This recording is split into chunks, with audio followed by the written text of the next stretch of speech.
Hello?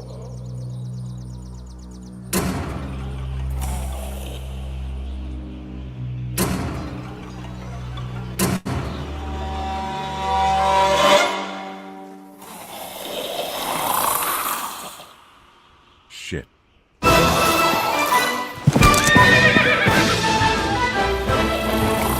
So you're a postman. That's right. Listen, postman. Eugene City is not where you want to be right now.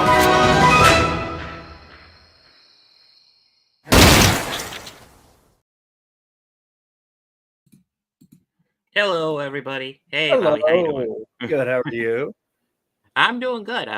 We got in our special show. I didn't get proper intro, as you probably noticed. Well, the people, yeah. When you go over this, but we do have a special guest, and we just did a trailer for the short film he did, which I saw at Horror Hound. I thought was fantastic. So I will go ahead and bring Caden on. Caden, how you doing? Hey there. How's it going? I kind of don't want to say your last name because I don't want to accidentally slaughter it, but It's Butera. Butera. Okay. Okay, I probably won't mess that up. Okay, thank you for coming on the show, man. Yeah. Like I saw your essentially your zombie western at Horror Hound, and I loved it. It was really friggin' well made, really fun little short film. Thank you. Yeah. Kind of what kind of inspired you, kind of filmmaking, or even that specifically? Kind of give us some backstory.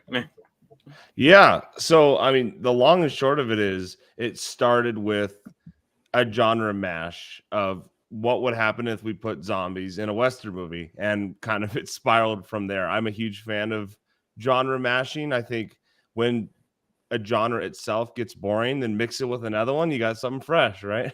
So Yeah, absolutely. we kind of started with that very kind of general idea, and then worked forward from there with the characters and the thematic stuff. But it all kind of started from just the genre mash.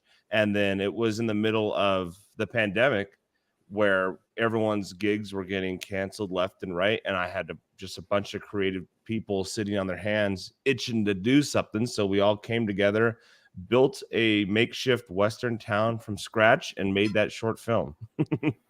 Holy crap! You built that? I just assumed it was Okay. like maybe available. Yeah, somewhere or something. I my thought it was God. like one of those like little tourist traps on the side of the highway. But okay. Yeah, hopefully it becomes that, right? that was right now. amazing. Yeah. Thank you very much. Yeah, it was a lot of like scrap wood, and most of those buildings, with the exception of one, are all facades, as in it's a door that leads to nowhere. If you look through the window, it's just the grass field behind it. But with some strategic framing, it kind of looks like we've got a little full town there. Yeah. So it does. Thank you. Yeah, it was a blast, and it was a crazy time, in everyone's life, 2020, where just people were like had nothing to do, and they desperately needed a project to take their mind off of things. So it's like, hey, you want to come help swing hammers and make a Western town? So it was a fun project in that regard. Okay. Yeah, that is very awesome. I know, Bobby, you had some questions. Yeah, well, that was one of my first ones. If it like what the filming location, so you answered that one. Like out of everything to genre mash, where did you pluck zombies from? Good question. To be entirely honest, it all started from a conversation where it was like me, my brother Rylan, who's the composer and also my main collaborator, and my buddy Joe were just driving in the car going, what genres haven't been meshed yet? And so we started going down the list of like, okay, have we done like mobsters in space yet? Okay, I guess that's kind of Total Recall. Like we're just kind of going down, seeing what we've seen versus what we haven't. And at one point, we were like, what if we did like a time travel vampire movie? Like we're just going through all of them. And then we landed on zombie Western, and it was like, that one sounds cool. Yeah. And from that point, and to be honest, neither of those genres like super excited me on their own, but for some reason putting them together, I was like, I have to do this. And I wasn't sure why, but I kind of had that fire to start writing. All right. Okay. Yeah. Yeah, it's always fun to mash together those genres. I mean, I think you Yeah, would have been onto something with mobsters in outer space, though. But I didn't. Love I'm not the choice. against that idea either. Yeah. Right. There's a lot of stuff to be made still, you know. Just when you think Hollywood's done it all, there's you might be able to mix some things together and find something fresh. I mean that's kind of the secret. I mean, there's only so many stories in the world. How can you remix it and tell it like uniquely? And I think I think the short does a really good job. Is that have you done other short films? Yeah. So I've been making films, if you can call them films, all the way since I was 8 years old, with just me and my brother and my friends who somehow I roped into making a fool out of themselves on camera. So I've had the film bug for years, and so I'm actually I just got to direct our second feature last year, and it's in the end stages of post production right now. So juggling lots of exciting things at the moment. But Dead Men was probably the largest short I had done at that point, just because of the scope of, you know, having to build a whole town, having a horse involved, you know, working with moving parts I hadn't really moved before. So it was definitely a kind of scary, humbling experience to work on something with that many things going on. Yeah, that sounds like a lot of moving parts at once. Mm-hmm. So, can you say anything more about, like you said, you just did a feature? Can you say anything more about that? Or, well, as a matter of fact, I would love to. My main job right now. Apart from finishing the movie, my main job right now is to shamelessly plug it wherever I go. I would love to talk about it. The long and short of it. Thank you. It's a sci-fi thriller, and the lead actor in Dead Men Ride Again, who plays the postman, is Falk Henschel, a really talented performer who's also one of the leads in this. This movie, it's called Recollection. It's a bit of a different tone. It's a lot more serious. It's essentially in a world where every single person can, when they want to, delete the traumas and the bad memories in their heads. One day, a woman gets all of hers back all at once and realizes the company responsible for deleting these memories actually have nefarious motives, and she has to take down the company that deletes people's memories. That's kind of the elevator pitch for you. Okay, yeah. That sounds really, really That sounds cool. really good, yeah. Thank you. Yeah, that's good. Shameless plug again. If you want to stay up to date on it, we actually have a social media page for it and a website. But it's just Recollection Movie on Instagram. And feel free to give it a follow if you want. But yeah, it's got Eric Roberts in it. It's got one of the actors from Fast and Furious, Cesar Garcia. Our lead is Rosalind Luke, who's another talented person. Just lots of really cool people that we got together and made a full movie for. And I'm excited and terrified for people to see it.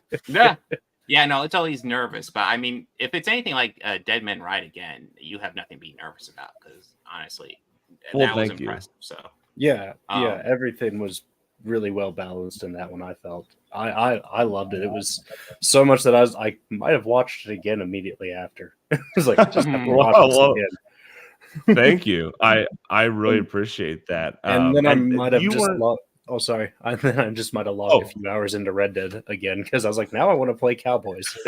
You know, it's so funny that you asked me what my inspiration was, and I kind of left out a piece where I was playing hell of a lot of Red Dead Redemption 2 when I was having my brainstorming conversation about. Yeah, you know, I love that game so much. So that was a big inspiration too. In fact, I storyboarded parts of the short using Red Dead Redemption 2. using like the Xbox screen capture. Yeah.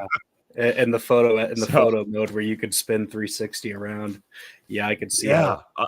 honestly, it was a little hard because like I needed a person to. Oh, there's recollection right there. Yeah. Yeah. I thought I've been off here looking for it. Oh, nice. Yeah, that's our page there. Yeah. Feel free to follow. That's where I post like updates about it and just keeping people in the loop, some behind the scenes content as well. Yeah, that's a good place to stay updated for it. And yeah, thanks, man. And yeah, also if you go to our website there, it also has an emailer if you want to receive emails as we make production updates and tell people when it's out and you can actually watch it. That emailer will be the first to email you your info there. Awesome. But yeah, and I'm trying to remember. Did I meet both of you at a Horror Hound or just Bob? jog my memory on that one? I don't know. Okay. Like I was at the screening. I was just chilling with my daughter, but I don't know if we actually met. But yeah, I think you were there. I'm pretty sure you were there. Yeah. But Yeah. Yeah, I'm trying to remember. I met so many like really cool people that day, and then I came back with like a pile of 67 business cards, and I was like, wait, who is which person again? I felt so bad because I met so many cool people, and then they all kind of like their names blurred together, you know. It happens. And it's no Especially help when that you make I'm talking to something that Bob cool. and Bobby right now. It makes it really easy to keep track of our names. It does. That is true. That is true for sure. Just hey, Robert. He owns both. Yeah. So yeah. So yeah, do you want to plug your YouTube as well? Because you have YouTube here. Sure, absolutely. Yeah, my YouTube channel is where I post all of my like passion projects. So a lot of these are like shorts that I like either got together with some buddies on a weekend and made just a stupid sketch, all the way from Dead Men Right Again, which had a little more resources into it. And so the full short Dead Men Right Again is not available publicly right now. It's making the festival circuit, but in a little while I will be posting it publicly on my YouTube channel. So my YouTube channel is just Caden Butera, which is the one up on the screen right now. So that's I just made last year a parody of John Wick called John Thick, as you can see. So lots of stuff on there to look at. Just don't go too far back, because I have a lot of older videos when I was, like I said, 10, 11, 12 years old. I know that feeling. I kept the history to keep myself humble, Well, yeah, and that way, if somebody wants to do a deep dive, they could actually watch the progression of you as a filmmaker and be like, "Wow, precisely, cool." Yeah. The only hope is that A, there is a progression, and B is that they don't start from the beginning. Hopefully they start at here and work back. So obviously you got Recollection coming out soon. That's very cool. Is there anything else like you want to plug? I mean, go nuts. I mean, I'd love to give a shout out to like some of the people that made Dead Men possible, because I always feel so Go for it. like a schmo coming on the podcast and taking all the credit when there was like so many other people behind me. I'll start with the cinematography of Dead Men. It's like, not to pat our team on the back, but like we really tried to do a kind of more stylized approach, which is a little trickier. And I'd like to think that like we, specifically my DP Max Jordan, pulled it off, because there's so many like weird Dutch angles, and there's these like more stylized shots as opposed to just conventional coverage that I'm really happy with. And so shout out to just another North Idaho local, Max Jordan, who I've been working with a while now. Shot the project, and I think did a hell of a job. And then shout out to, of course, to the actors, both Aubrey and Aubrey Shimmick Davis and Falk Henschel really carried it for me, at least. I mean, did you guys enjoy watching their performances? Oh yeah, I thought they Oh, had a yeah, great kind of absolutely. antagonistic, but like we're the only two people left. Relationship, a chemistry. That's what I'm. Yeah, looking for. very Yeah. natural Right. chemistry. Yeah. Yeah. Good. Yeah, that's I feel the same way. I always try to get the character duos that both hate each other and love each other at the same time, because you can Yeah. have the chemistry that you would need, but also conflict. You know, those two things are crucial ingredients, and I think they both nailed it. And then, of course, shout out to the guy who wrote the music for this whole thing, which I already mentioned earlier. My brother Rylan Butera wrote all the music and managed to sneak in there as one of the zombies in the trailer. If you remember the guy who gets the frying pan to the face and does Yes. a backflip, Oh God, that's my brother.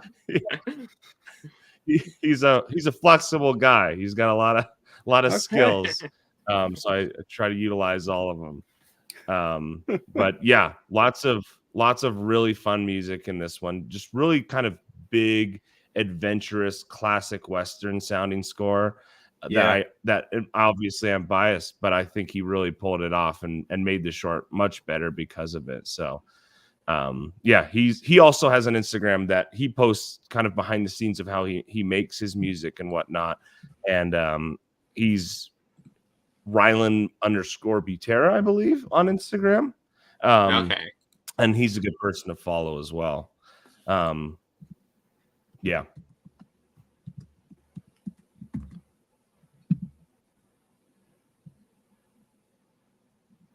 All right.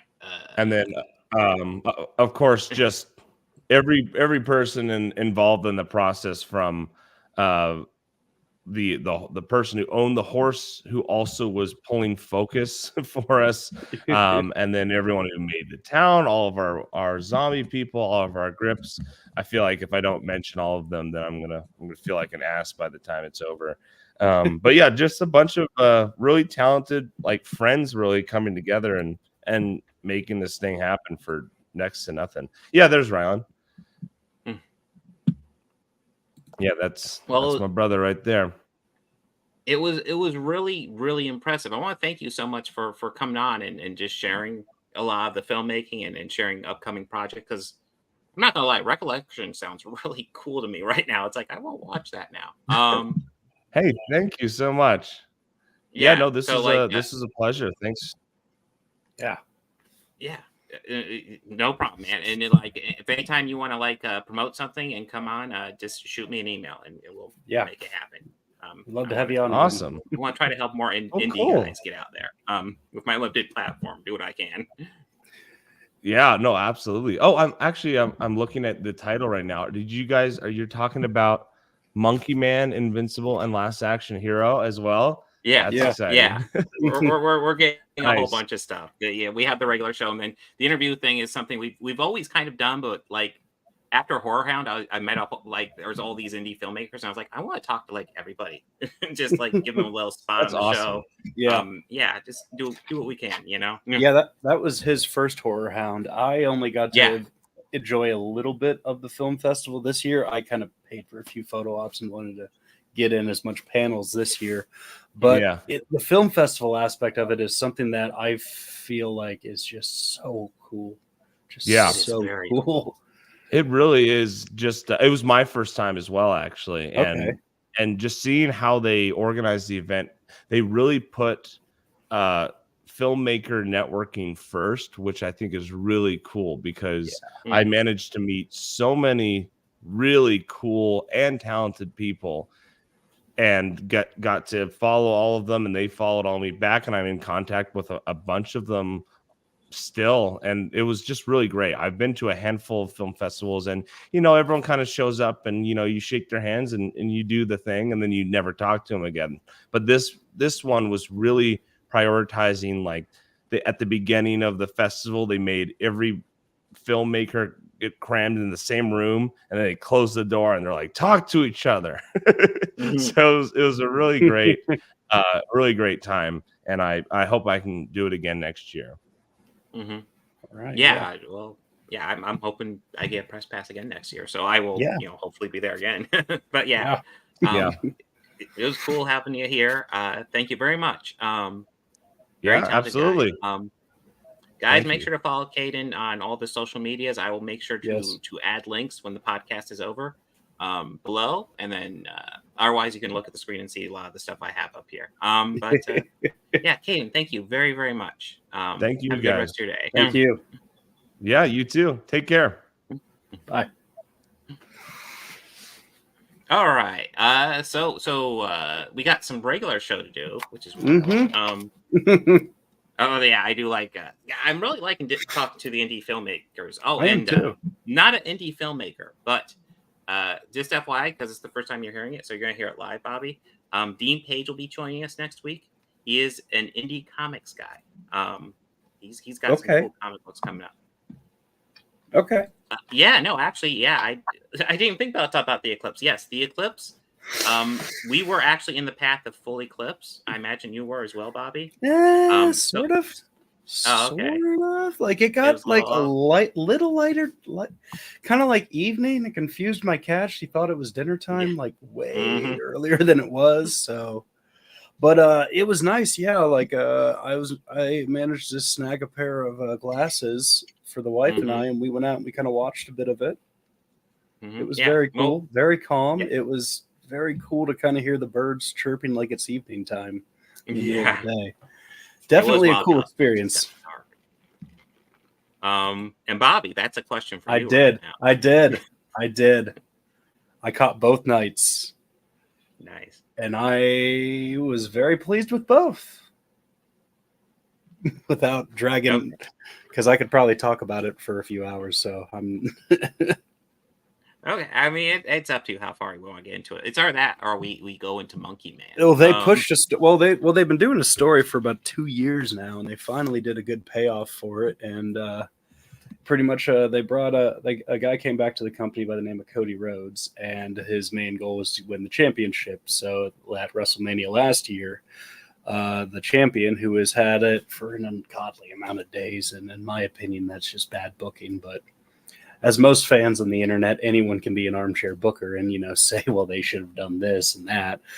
But my reasoning for why I feel that the previous champion had held it too long is because he even took a break because he was sick with leukemia. And I think the good thing to do is to drop the belt, a bit vacate it because, hey, I'm sick. I can't compete. I'm going to leave and let somebody else vacate it, but he decided to hold it on almost for 4 years. He has had it now, not the longest reign in the company's history, but I just kind of got tired of his cohorts and faction helping him win matches. It kind of got a little tiresome to watch. So I'm kind of happy to watch that factor kind of pay back.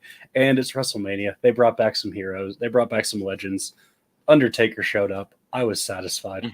Nice. That's about the long in the tooth of it.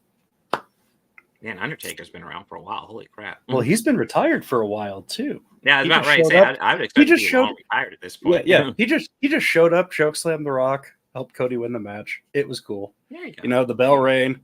Rock had the look of I fucked up.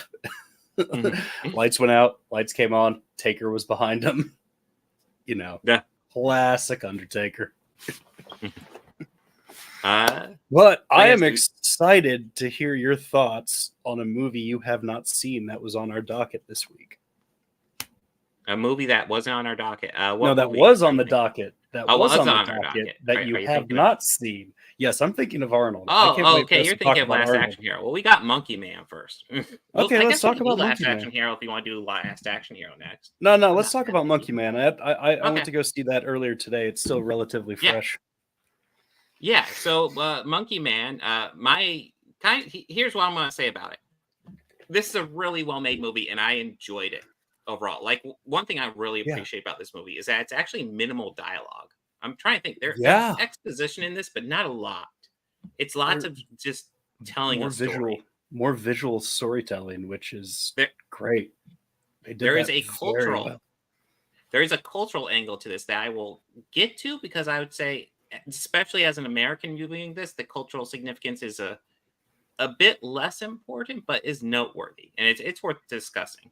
But Essentially, if I were to break this down, it's about a dude who's kind of on a revenge story, but we don't really understand it. It's kind of getting unveiled to us slowly. And then that personal revenge story kind of almost becomes like a much bigger scope thing where he's just going after people who are just pieces of shit. And getting Yeah, his personal revenge. I didn't feel bad for a single one of them. No, these people not are at all. awful. No, yeah. Terrible human beings. I guess what are your immediate thoughts? It's fresh on your mind, Bobby. I really, really enjoyed the story they were telling, and it kind of was like a revenge story, but not how the classic revenge tale is told. I mean, yeah, like Yeah. as you had mentioned, like we're getting bits of the story as the story itself is progressing. Yeah, I really enjoyed it. The action was very smooth and fluid. They didn't do that choppy editing that's just so prevalent in fighting Yeah. movies these days, which I'm very happy with. It was kind of an empty viewing, kind of like a smaller showing for me. Like not too many I people. saw it yesterday afternoon, and yes, it was a matinee. It was like 2 o'clock, so it's not going to be packed. But like, I think there's like maybe 4 other people in the theater with us. It was not packed at all. Two others. Yeah. With me. Yeah, so I don't think this is a huge box office moneymaker. That being said, I mean, I would recommend it. It is pretty I'd good. highly recommend that movie too. Yeah. Yeah. Highly recommend it.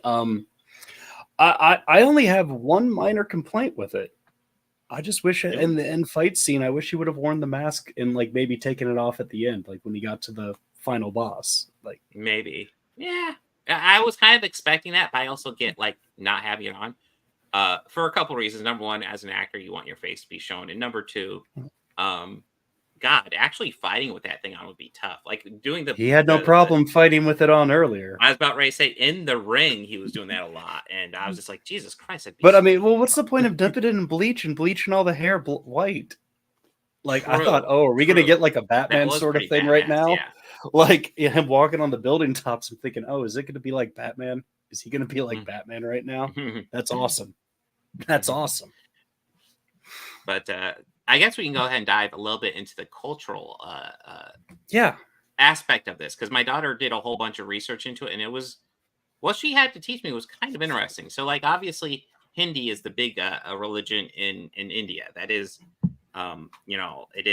it's if you're in India, essentially Hindu is Christianity to them. It's all over the place. It proliferates the culture.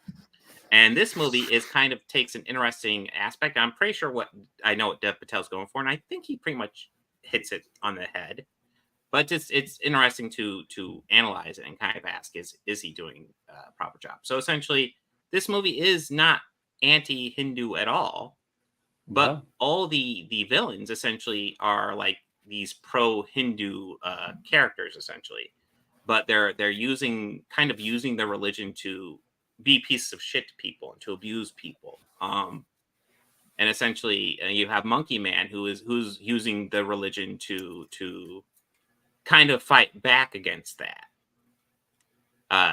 Kind of if this were an American story, it would be essentially about a dude who's super Christian, going up and I guess fighting MAGA.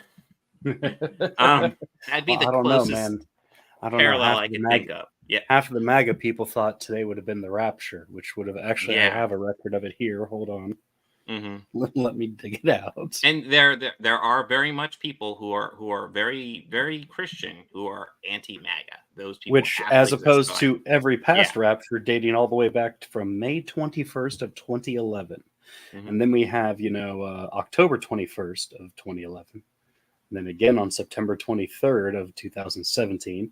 April 18th, 2018, May 18th of 2021, October 24th of 2021, September 25th of 2022, and as of today, April 8th, 2024. Now, there's a few in the future that I'm spoilers, Bob. September 20th, 2026, March 30th, 2030. And September 7th, 2032. I can't, There's going to be lots of naked people on one of those days. We swear. There's I mean, just I floating mean, in the sky. I'm still tempted just to buy some like a lot of blow up dolls, fill them with helium, and then just let them go. Now, is it going to be like the eclipse? Can you get like rapture glasses at the library? I don't know. Yeah, I don't know. Fun fact: I did call my local library trying to track some down today, and I'd have to like pre-register. So I'm sure it'd be some sort of thing like that where you'd have to Yeah, pre-register for your rapture glasses. I mean, I don't think you'd have to like worry about them because according to lore, you would lose all worldly possessions. So that would be like clothes and everything. So Mhm. yeah, But I'm not I guess to bring this back to sure. Monkey Man a bit. Yeah. So essentially, the idea would be essentially, kind of like just a Christian you know, who is kind of sick of the religion being used to just be dickheads, essentially. Nefarious. Yeah. No, Yeah, absolutely. yeah, Yeah, I got nefarious. that too. Yeah, and that's kind of like what this movie does for Hinduism. And I think, honestly, like looking into cultural aspect, it wasn't quite what I picked up on, but like when my daughter was explaining to me, I was like, oh yeah, you're right. It's one of those situations where I'm realizing, wow, I think my daughter is smarter than me. But whatever.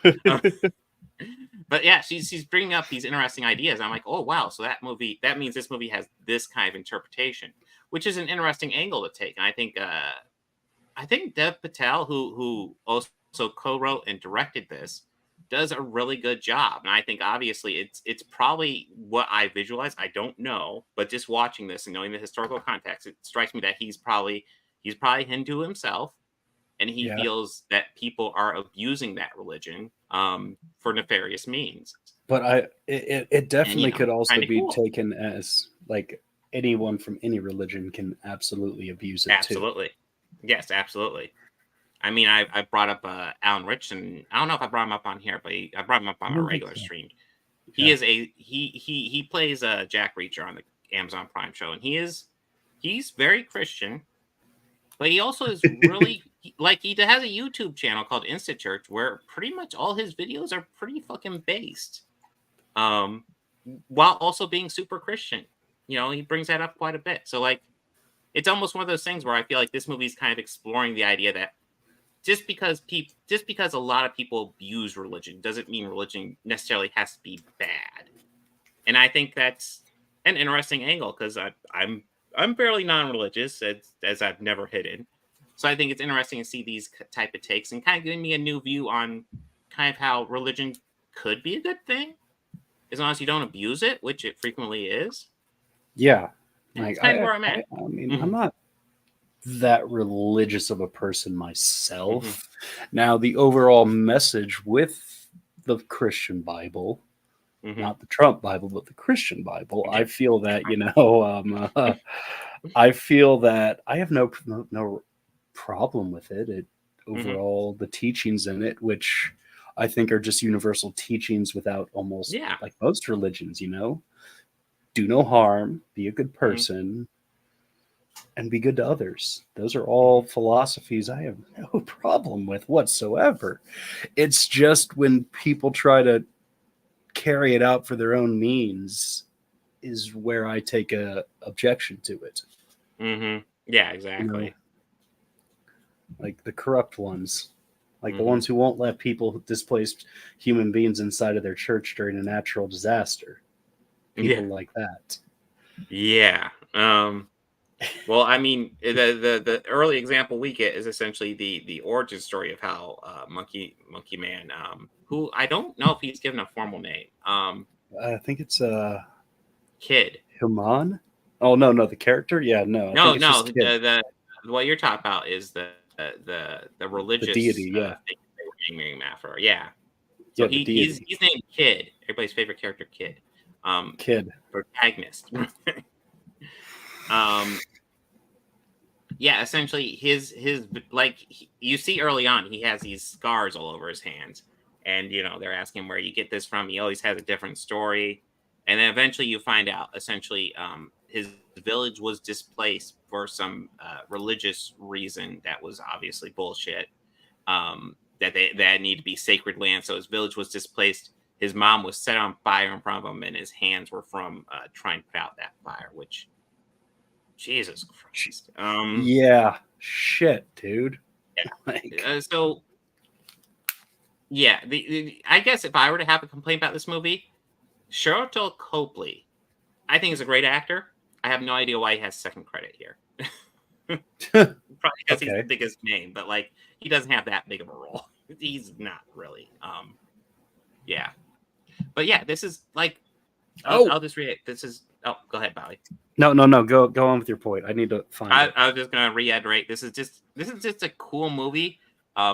Exposition light, very much just explaining the story as it goes through lots of visuals, lots of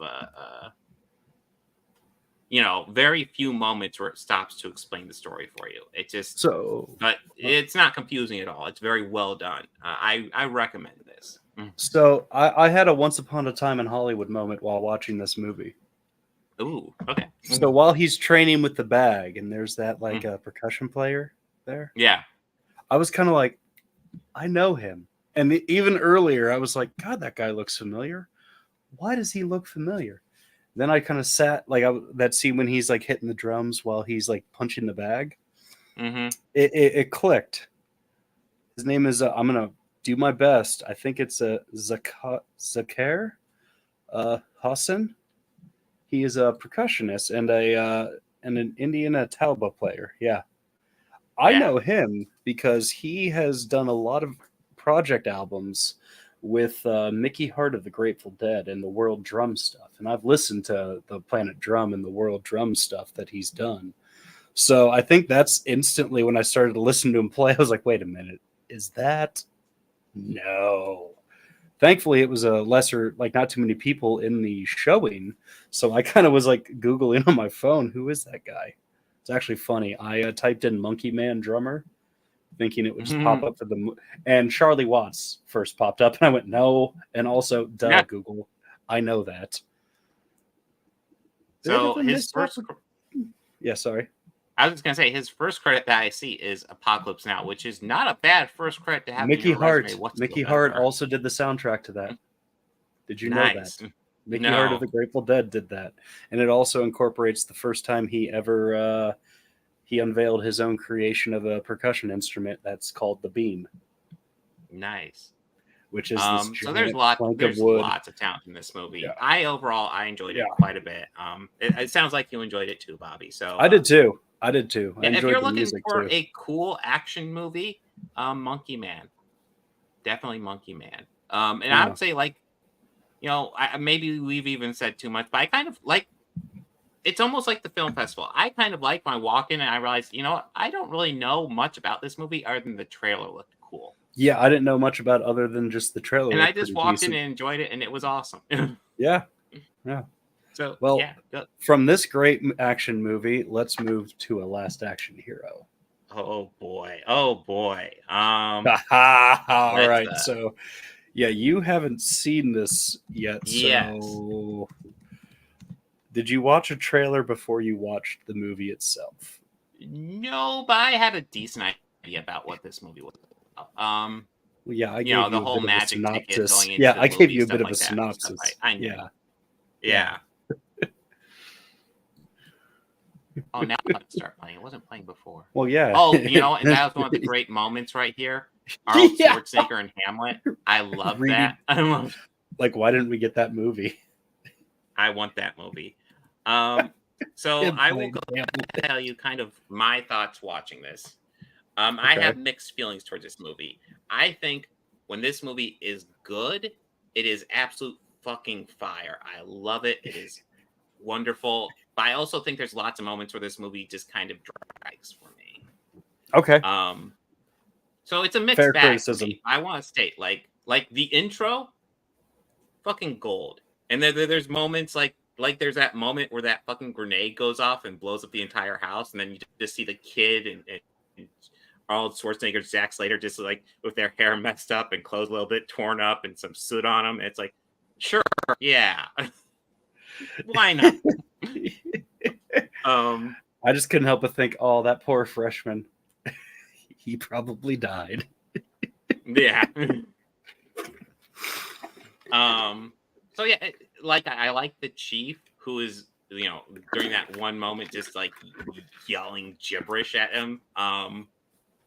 There is No, absolute stuff that I love in this. And to me, the dull parts weigh it down. I almost feel like I want to see a re-edited version of this movie, because I think you probably could cut it down a bit to just really focus on the shit where it's really, really good. So it's one of those like things where it's like, if you're an Arnold Schwarzenegger fan, I'd say you got to check this out just to complete your collection. And there is some really good stuff in here. Charles Dance But is the yeah, villain. that's Though. kind of where I'm at with it. How'd you feel about Charles Dance as the villain? So I love Charles Dance. I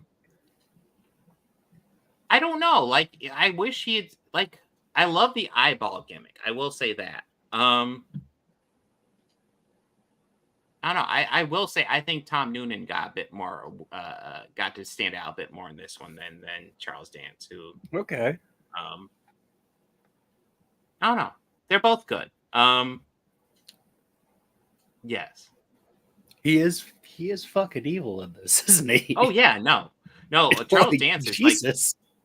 yeah, Charles Dance is like one of the most serious aspects of this movie. Outside of the eyeball gimmick, he is like stone cold in this movie. It's kind of like I said, he kind of makes Tywin Lannister look like a punk. Yes, he does. And it's like this is a very goofy movie when it's at its best. So I feel like he could have worked really well as well. Like, it's one of those things where it's like, I know this movie's gotten a lot of bad reviews, and I can see where those bad reviews come from. But it's got like good shit in it too. Like,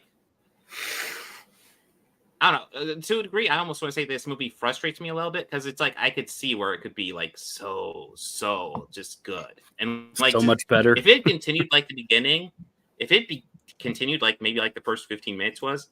After that first 15 minutes, I was like, "Oh fuck yeah, I'm on board. This movie is great." Yeah, I the one criticism I always hear about this movie is the kid, and I always say it's unfair to attack a kid actor, but in some parts, I wouldn't go after that. In some parts, yeah, I could kind of see where he's coming. They're coming from. I get it. I mean, but just to be brutally. Yeah, just be brutally honest. It's tough to direct kids, and they're just not as skilled. I don't want to be mean, but like they're just not going to be as skilled. So I think it's tough to give them too rough time. But I think he was fine in this. I didn't think he really weighed it down per se. I actually, it's. Goddamn, there's so many elements here that I really like. I think I wish this movie was like a half hour shorter, because I did feel that runtime a bit much. But there's so many cool elements, like in the Jack Slater universe, Sylvester Stallone's the Terminator. That's a great gimmick. They have some fun with this, and John McTiernan, fucking great action director. And I will also add, there are parts in this movie where they do like bad special effects, but it's clear they're supposed to be bad special effects, and it works really well. And then there's other times where kind of bad special effects, and I kind of wish that wasn't there. But I'd say overall, my feelings towards this movie are very mixed. But when it's good, it's good. And this is the movie I need. Arnold Schwarzenegger's Hamlet right now.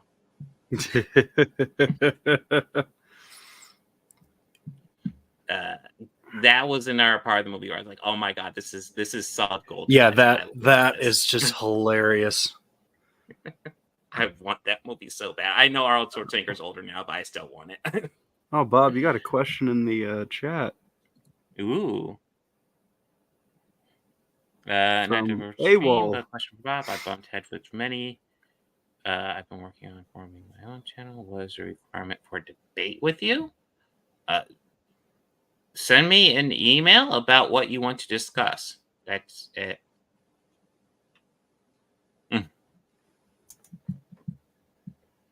They also adds the best part of Last Action Hero was the villain. There are good, like I think Tom Noonan and Charles Dance both do good jobs. It's the best part. I don't know. I do kind of love how Arnold Schwarzenegger is kind of just disconnected from reality in this.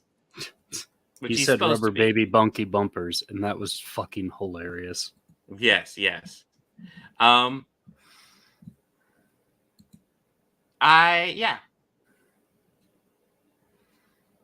Bobby, what inspired you to add this?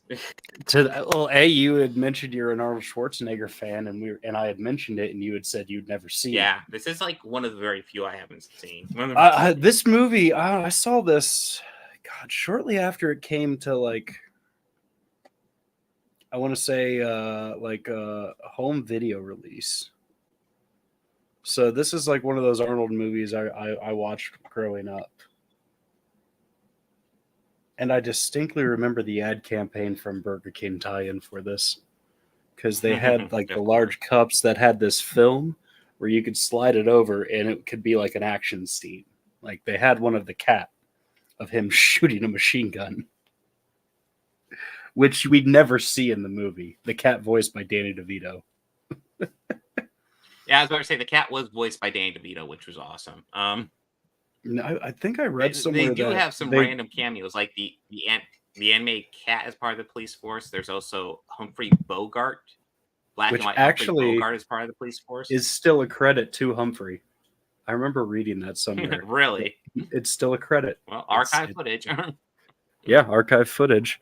There's also the T-1000, who is just a cop. Very that precinct. Very briefly. I had to go back and look that up because I was like, wait, he's in this? And yeah, very briefly. You missed the cameo. It's kind of miss it. Yes. It's a very cool cameo, I think. It's the same moment like a second earlier. You get Sharon Stone randomly just standing there.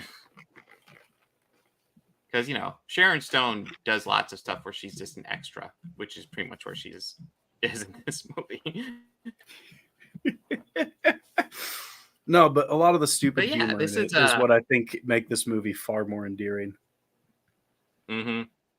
Well, yeah, like I said,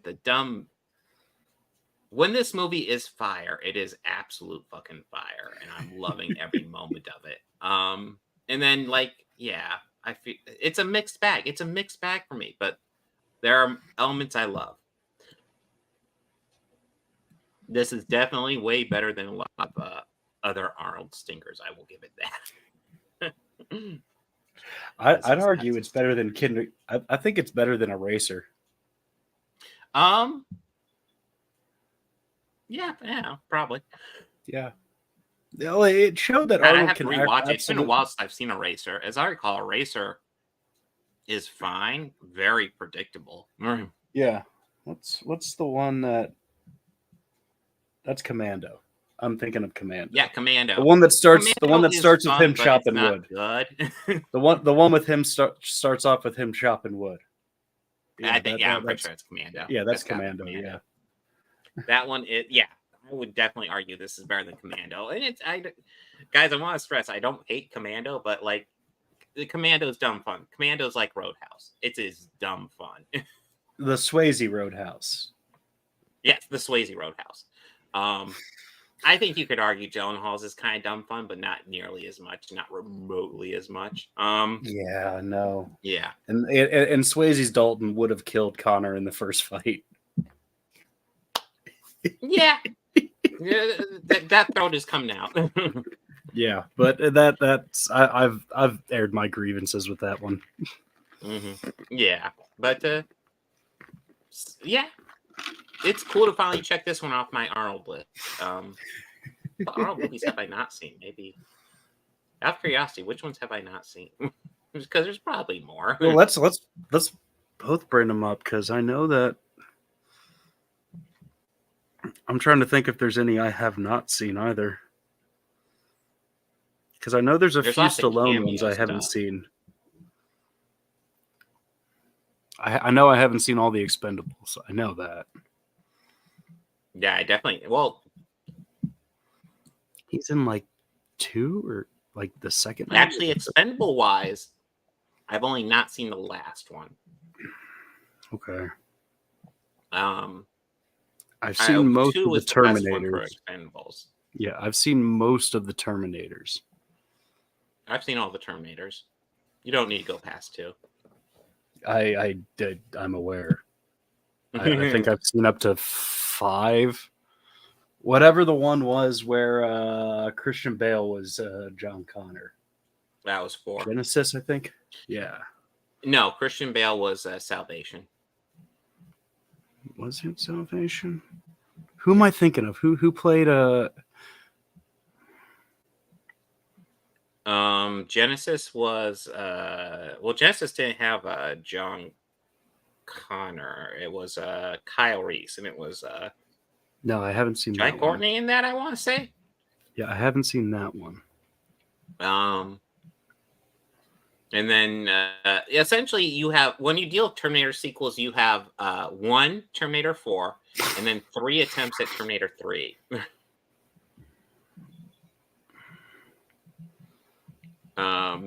And probably between those, Dark Fate's probably my favorite, but I'm not a huge fan of that. Isn't that the one where John Connor dies as a kid? Yep.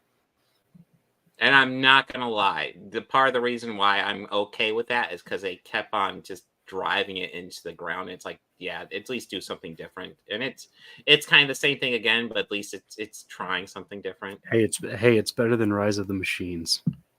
Rise of the Machines. Genesis is still my least favorite. Yeah, and it's I think that was the one that didn't have Arnold in it. The one that I'm thinking of, 4. Salvation, yes. Yeah, Salvation. That's the one. There was a CGI Arnold in it. Yeah, that's right. That's it. That's it. Yeah, It was a CGI of the first Arnold, and it was just no, boo. I remember I went to see that with my buddy Thomas, and that whole time we were just laughing at the CGI. No, it's definitely one of those things where like James Cameron did such a fucking good job of Terminator 2. Just such an amazingly good job. Yeah, and following up became impossible. Like, I don't even think Cameron, if he directed it, could come up with anything. Like, how do you follow that up? I mean, no, it's okay. He would just remake Terminator 2, but just add water. There you go. Just like he did with Avatar. Terminator: The Way of Water. Just like he did with Avatar 2. Hey, I like Avatar 2 more than Avatar 1, and I will defend it, even though I've only seen it like twice. So. What, you've seen Avatar 1 more than 2? What, Avatar 1 than Avatar 2? You like 1 better than 2? No, I like 2 better than 1.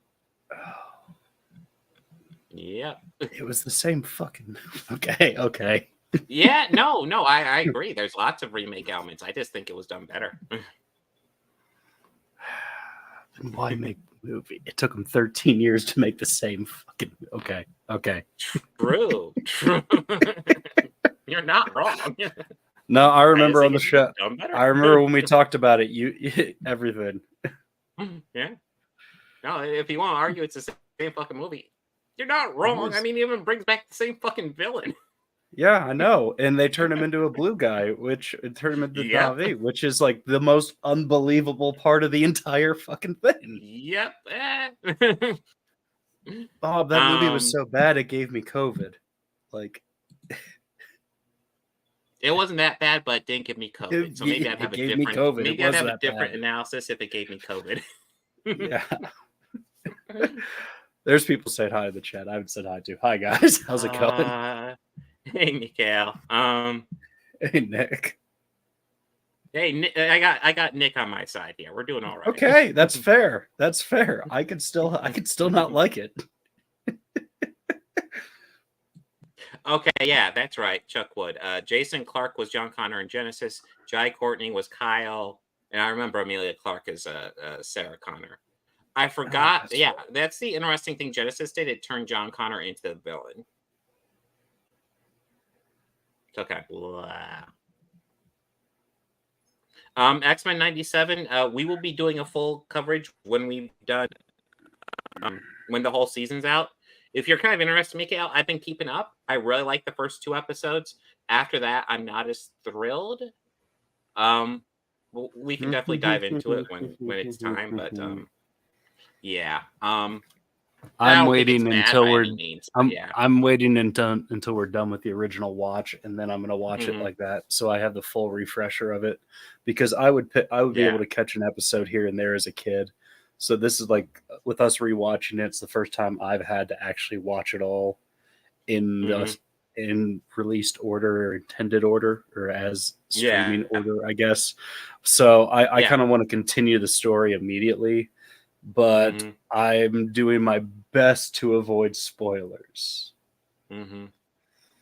Well, I'm trying to think. There are spoilers, but they're working through 'em. Yeah. Well, other than I'll just just say I love the first two, but after that, not as much. Well, you know, other than just Mm. reading Grifting's outrage. That's about Oh, well, all yeah. yeah. I like how they've gone really quiet about after the first two came out, and they were really good. Well, that just happens, Let's see. So, what was the last thing? Oh, we got Uh, Invincible to talk about. oh, that's right. Invincible, 2006 movie starring Mark Wahlberg. That's what we're covering, right? Yeah. Him as the great Philadelphia Eagles kicker. Yeah. All right. I got up right here. We're covering the second part of season 2. And one thing I think is interesting is I haven't seen a whole lot of people actually covering part 2 of season 2 of Neither have Invincible, I. which is Neither have I. Pillar of I've Garbage covered it. I seen haven't seen his video yet, but it is good. It is, I but I feel mean, I think with the writer's strike, it kind of prolonged the break so much that I really felt lost the first 2 episodes. Like, what the yeah. hell is actually going on? Yeah, you kind of had to get caught up. And then you're into like the finale stuff, which was really good. I remember when we first covered Invincible and we covered season 2, I put that one like guy who travels to different parallel dimensions in the thumbnail, assuming he would be the main villain. And Yeah, I felt like he kind of wasn't. And then he just comes back for the finale, and an argument can be made he's not the main villain, but he is no, kind of the one who pushes the main villain. Because I think an argument can be made that kind of Invincible is kind of the main villain going on here. yeah, Because a lot of what this season deals with is him going to essentially dealing with different kind of doing the hero thing, but kind of almost creating villains as he goes, incidentally, and having to deal with the repercussions of that. And then I mean, you also deal with him meeting his stepbrother because his dad yeah. banged an alien bug creature. And yeah, this is wild, but like this is really good too. I want to stress that this is like season 2 of Invincible is really good. I wouldn't say it's as good as season 1, but it's really fucking good. And it's dealing more with kind of like the repercussions of being a hero, kind of Mark having to realize what being a hero means. You get lots of development from Nolan, who might be becoming a not bad guy anymore. I don't want to say good guy, but yeah. So you like he raised like essentially he made another family with the bug people, and he had to get Mark to help him because the Viltrumites were coming to mess the bug people up. And that's one of the main story points in season 2.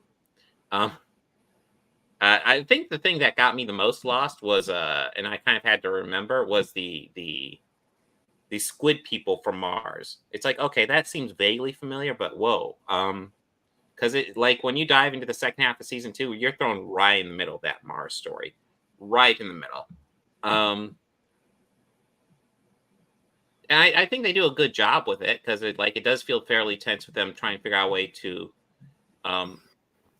fight the squid things. And essentially, they send up all the heroes that can that can defend themselves against the squid things while the other ones stay on Earth. And for a moment, I thought all the ones that stayed on Earth died, but apparently none of them died, which was kind of wild. I guess minor spoilers there. They throw you for quite a loop on that one.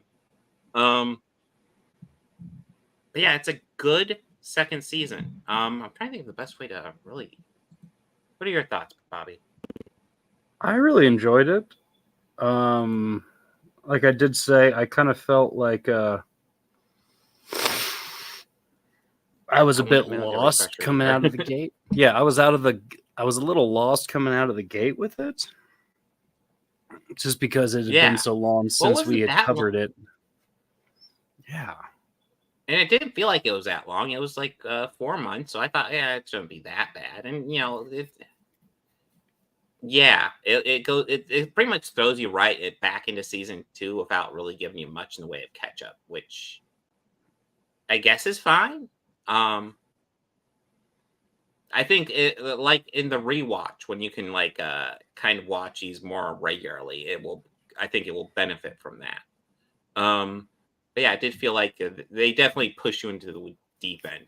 And I think kind of what Mark realizes, like the lesson Mark learns is in the finale, is actually quite good and quite important.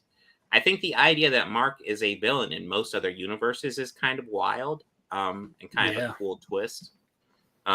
It's revealed in this season. Oh, sorry. I was going to say, I did enjoy the Comic-Con episode. I love the bit where they talk about being cheap on animation, not being meta at all on that one. Yeah, I thought it was fun. Or you notice they ever just show the back of somebody's head. That way they don't have to animate them moving, or they just show their hands moving. Yeah, or we just show or covering their mouths. Yeah, or just show everything but yeah. That was hilarious. What are you talking about, Bobby? Great. Well, I don't know.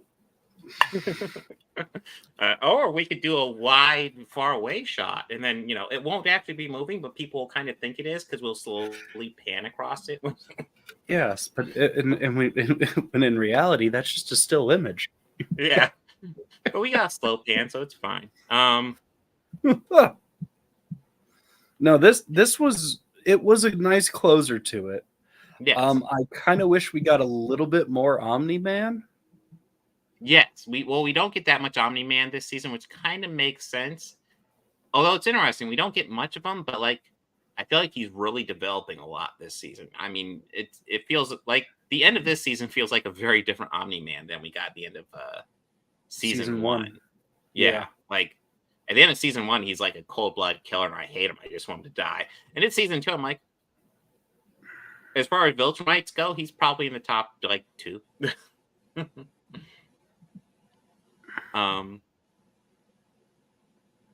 Of course, there was that one that was a rebel, and we don't really know much about him. I don't trust him, mainly because I don't trust any Viltrumites at this point. But yeah, you get more of Alan the Alien this season, which... So, like, if you watch season 1 and you're just like, man, I just need more Seth Rogen, this season's got you covered. Yeah.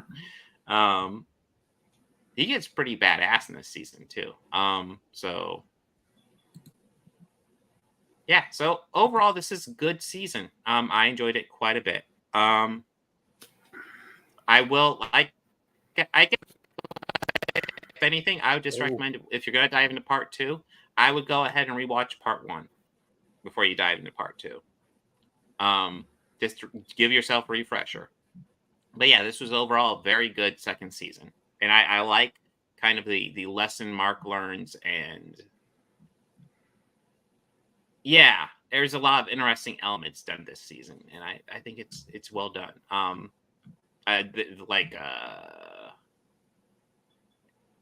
just recommend watching it. It's a cool season. It's a cool series overall. Anything you want to add, Bobby? No. All right. Well, let me dig up next week here. Oh yeah, so I guess I should go ahead and announce it. So like, I'm not going to have access to my Adobe Premiere for a couple days, guys. So there will not be regular video releases. Live streams are still happening, and actually, given some very sudden changes that are happening in my life right now, I might be live streaming more. I will probably live stream at least once this weekend, as well as the regular Thursday stream. So those are some quick updates from me. A lot's changed in the past 24 hours.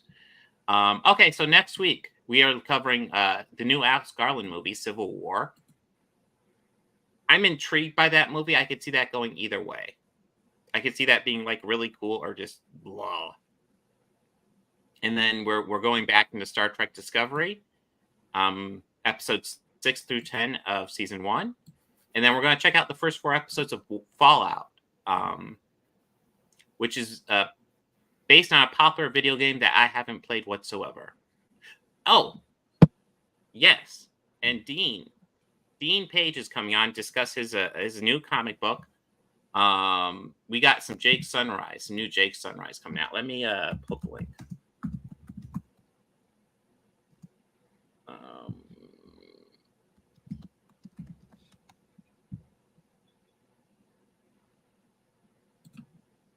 Let me see. Let me go ahead and pull you up.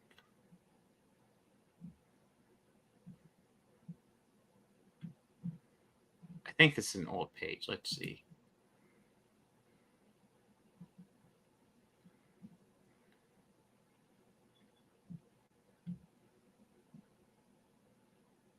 But yes, Dean will be coming on.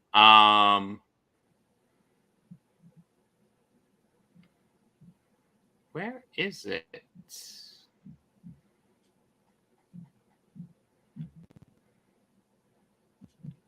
I don't think this is it, Dean, but I have the dead draw page up here.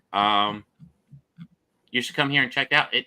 Is this? Yeah, this isn't active. Yeah, it's an old page. Where's the new page?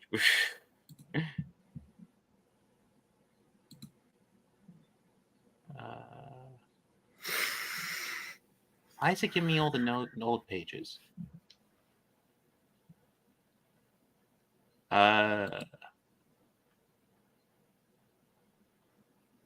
It is giving me all your old pages, Dean.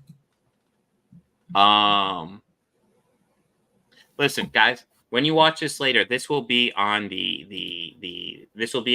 links, and new one's called 4 Stories High. Oh, okay. You know what? This is on here. Never mind. I don't know why that name didn't sound familiar. That's not in English. Let me pull up the English one.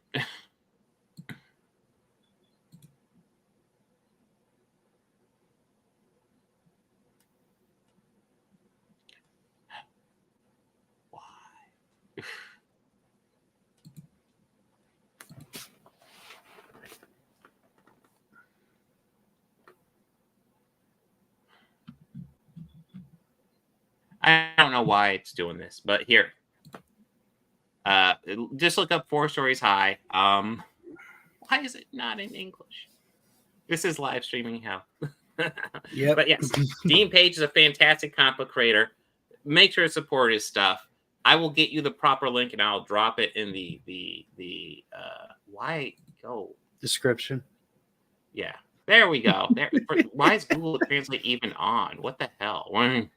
Okay, here we go. Now this is in English, thank God. Crisis Averted. Why do you have it translate on, man? I don't know.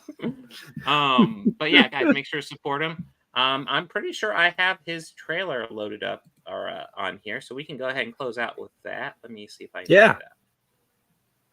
that. Here we go. Yes, we got right here. So, hold on. Helps if I bring it up in the right thing. Here we go. So, guys, make sure to support Dean Page and Jake Sunrise, and we will be talking to him next week. So, everyone, have a good one. Take care.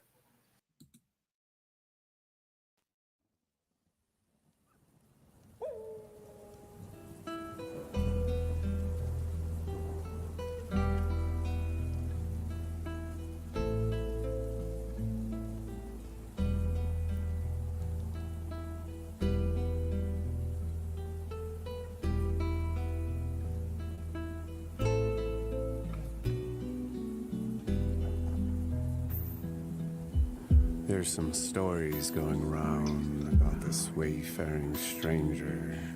Those who whisper of his past know his coming means danger. But maybe there's hope to be found when he silently arrives. For no trouble can outlast the return of Jake's sunrise.